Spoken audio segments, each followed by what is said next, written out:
Aquarius, hi! Welcome to Mr. Queen PH. Titingnan natin ang energies na inyong love life ngayong March 2024. This is a general reading. Just take what resonates. Watch your Sun, Moon, Rising, Venus for other messages. And thank you sa lahat ng mga sumusuporta dito sa ating channel. Just a reminder, gamitin nyo lamang ang reading na to bilang gabay. Pa-follow, like na rin ang ating Facebook at TikTok. Lahat po yan Mr. Queen PH. Like, share, subscribe, turn on post notifications para lagi kayong updated sa ating mga readings. Ito na naman ang track dumaan sa harap. Maingay siya, baka marinig nyo, sa pasensya na. Kung hindi nyo naman naririnig, edi maganda. Maganda yung aking microphone. But anyway, yeah, like, share, subscribe, turn on post notifications para lagi kayong updated sa ating mga readings. And of course, meron akong Shopee, no? If you're interested, mga prosperity and protection bracelets, zodiac sign bracelets, and many more. Link on the description. At kung kayo naman ay interesado sa private reading, meron akong ino-offer na private reading. Yung link, no, para makapag-book kayo ay nasa description din at sa pinned comment. Okay? So, tinan natin, unahin natin ang mga in a relationship na mga Aquarius, kung kayo'y meron ng karelasyon.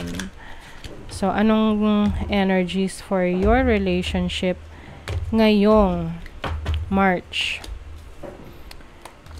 Okay. So, pwedeng ang ka-deal ninyo ay isang Pisces or kapareho nyo na air sign, Gemini, Libra, Aquarius.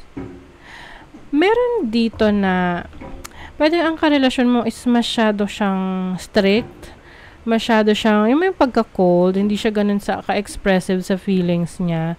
Pero sa totoo lang, itong person na to, marami siyang plano sa relationship ninyo. Marami siyang gustong mangyari.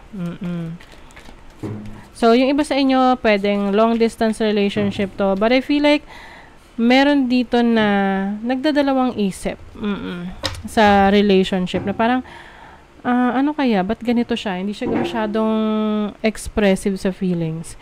And with the Queen of Pentacles here, pwede rin ang ka-deal ninyo ay isang Earth sign, Taurus, Virgo, Capricorn. Meron kayong person, I mean, in this relationship, meron ditong very focused sa kanyang career. So, career-oriented to.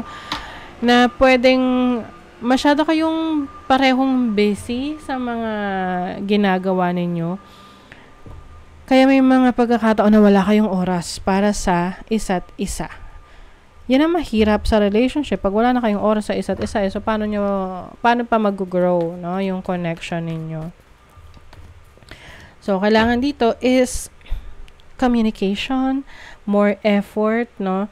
Kasi isa sa inyo, no, pwedeng pareho kayo or isa sa inyo medyo nire-rethink na or nagda-doubt na sa connection ninyo kung ito ay may patutunguhan.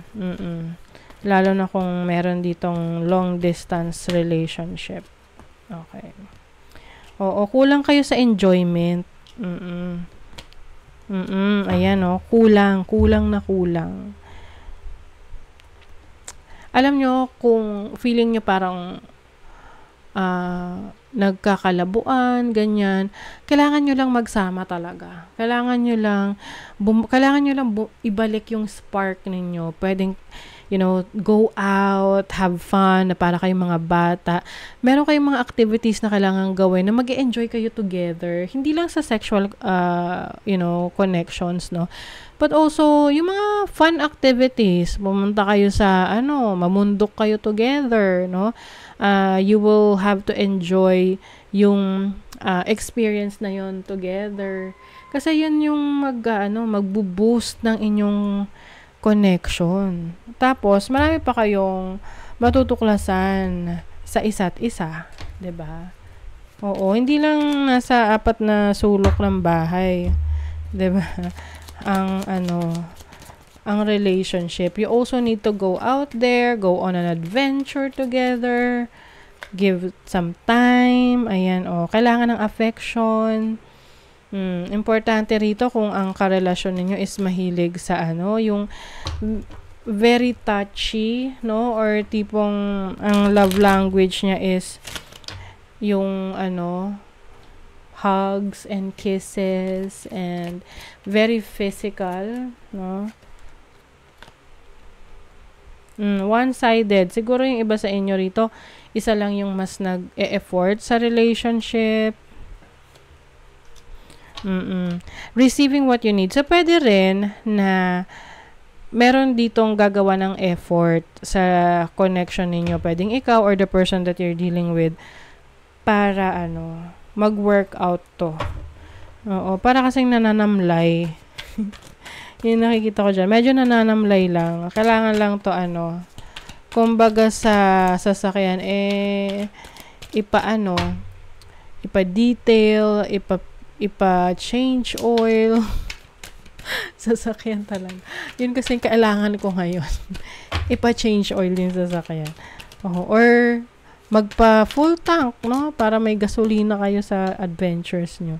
No one compares. No matter how many people I've met and experiences I have, there's no one who compares to you. Oh, yeah, you still have this feelings. I'm single right now. I'm not attached to anyone and not looking to get into a relationship this time.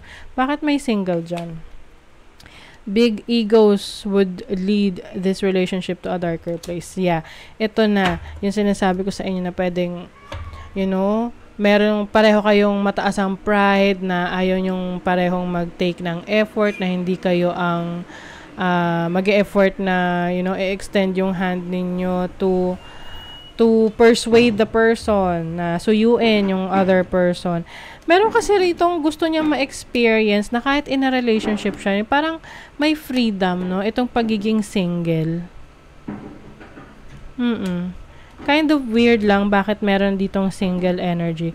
Siguro ito yung sinasabi ko sa inyo kanina na medyo nagda-doubt sa relationship ninyo. Pwedeng ikaw to or the person that you're dealing with na iniisip niya nung time na single siya, mas nagagawa niya yung mga bagay na gusto niyang gawin.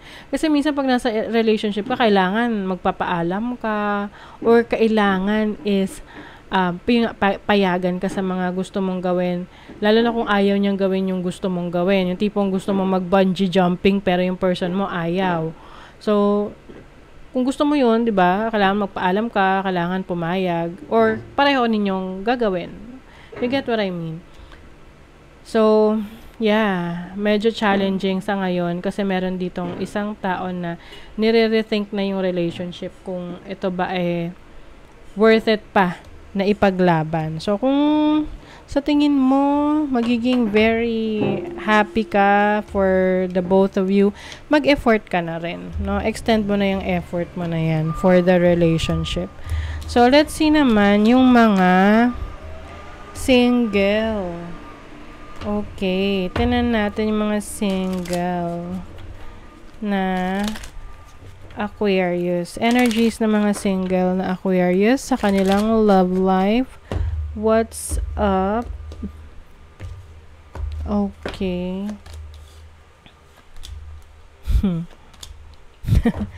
Okay, so sa mga single, ayaw nyo pa sa ngayon. Oo, kasi pwedeng meron naman na nagpaparamdam, pero hindi nyo bet, hindi nyo type. Oo, parang you feel like this person is not enough for you. So, you'd rather be on your own. Okay? With the Judgment card and the Tower, pwede kasing merong nagpaparamdam, nanliligaw, or may possible romantic connection, but hindi siya yung gusto mo. Oo. So, pwedeng ikaw mismo mag-iiwas dito sa taong to. Oo. Maaring you realize na hindi porket may available, kukunin mo na just to have that relationship. So, merong engagement. Oh, okay. Maaring meron dito na nag-o-offer na ng relationship. Pero alam mo sa sarili mo na marami kang options available. So, pwedeng hindi mo option yun sa ngayon na magkaroon ng relationship. Oo. So, para sa'yo, gusto mong i-explore muna ang iyong life. Gusto mo pang merong makilala na iba. Coffee cup. Tinan mo, may endings talaga. Ito yung tipong pasimula pa lang, iniwasan mo na. Oo. You feel like this person is not for you. So, ngayon, mas okay sa'yo na single ka. Kesa you will be dealing with someone na hindi mo naman gusto just for the heck of being in a relationship. You know your worth. You know what you want. Okay? So, that is your reading, Aquarius. Thank you so much. Bye.